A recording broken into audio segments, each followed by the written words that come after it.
Kaya yung ganitong opportunity is very rare talaga, guys. Magkaroon ng dalawang loteng available na 155 square meter tapos magkatabi pa.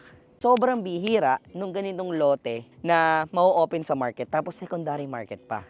Kinaganda pa niyan, they are selling it very below market price. They are selling this one, since na-mention ka na, they are selling this one for 37,000 pesos only per square meter. So this one is 155 square meter, total of 310 square meter lot. Kaya yung ganitong opportunity is very rare talaga, guys. Magkaroon ng dalawang loteng available na 155 square meter tapos magkatabi pa. Ang dami nyo kasing pwedeng gawin eh. So again, if you are that kind of person, nalilito ka, tapos ganong sukat yung gusto mo, this exact lot is 155 each lot.